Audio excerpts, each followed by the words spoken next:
Escúchenme bien, pues la verdad rara vez se susurra y casi nunca se adorna.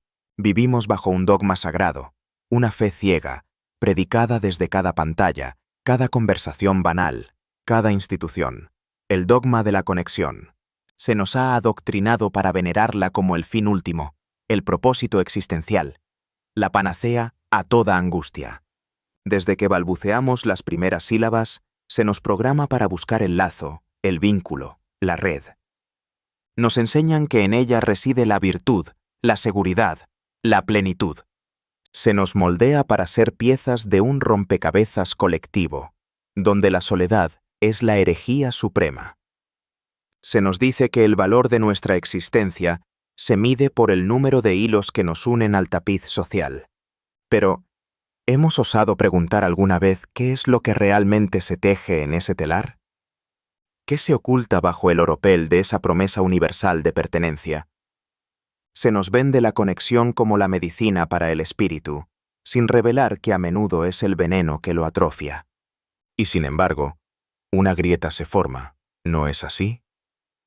Una inquietud insiste, un murmullo que se eleva por encima del coro de la supuesta felicidad compartida. A pesar de estar inmersos en el clamor de la red, rodeados de voces y rostros, muchos de ustedes sienten el eco de un vacío inexplicable. La asfixia de la cercanía constante se vuelve más opresiva que la lejanía. Esa sutil disonancia, ese sabor a ceniza después del festín de la interacción, es el anuncio. Es la primera señal del despertar cínico en las relaciones.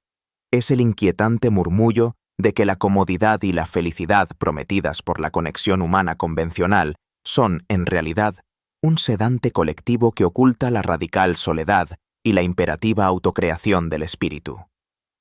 Es el presagio de que la promesa de pertenencia es una jaula dorada, donde el canto se ahoga y las alas se cortan en nombre de la supuesta seguridad.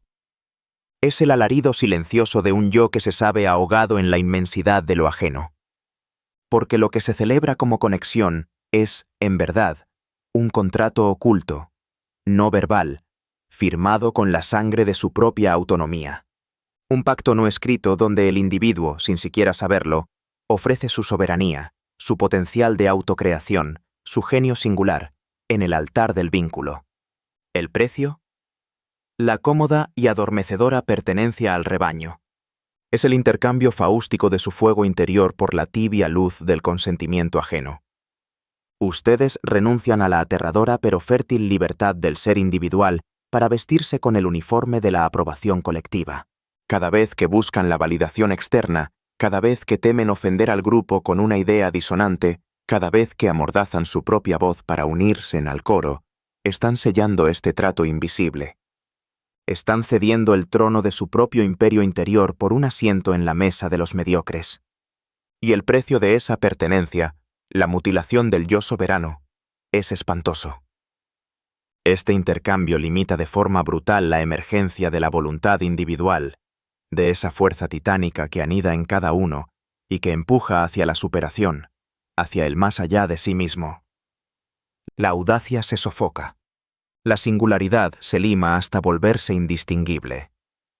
Como un árbol podado para que no estorbe la vista de los demás, el yo se achica, se contorsiona, se reduce a una sombra de lo que podría ser. ¿Dónde está la furia del creador, la chispa del transgresor, la voluntad del solitario que forja su propio camino? Se diluyen en la sopa insípida de la aceptación grupal.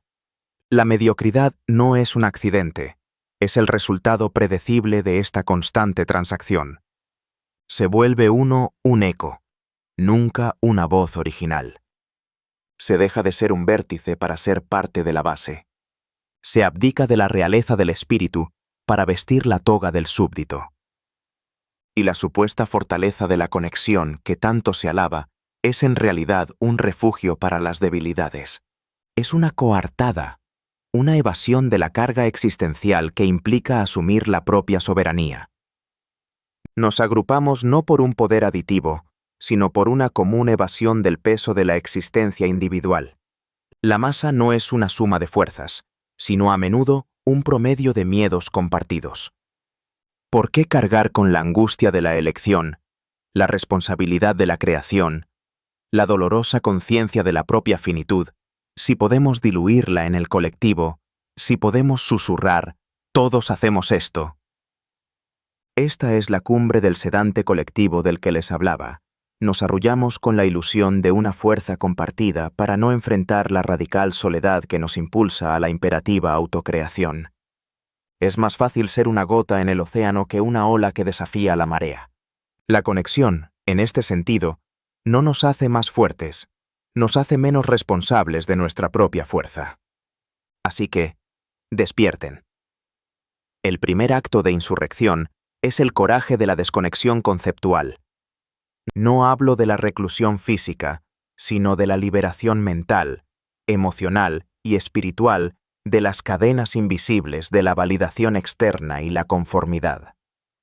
Es ver más allá de la ilusión, desmantelar el mito de que la plenitud reside en el eco de los demás. Es dar el primer paso hacia la afirmación de un yo independiente, un yo que se atreve a ser lo que es, sin buscar el permiso ni el aplauso del rebaño. Sí, esto implica una soledad aterradora al principio. El desierto es vasto y el camino del espíritu es solitario. Pero es en esa soledad radical donde se forja el acero del alma, donde la imperativa autocreación se vuelve no solo posible, sino inevitable. Es ahí donde el individuo trasciende la debilidad colectiva, donde se convierte en un faro en lugar de una sombra. Atreverse a ser nadie para el colectivo es atreverse a serlo todo para sí mismo. Rompan el contrato, desaten las ataduras. Descubran la magnificencia que reside en la soberanía de su propio ser. Porque solo en esa liberación radica la verdadera fuerza, y solo en esa soledad, la verdadera conexión. La conexión con su propia e incontenible voluntad.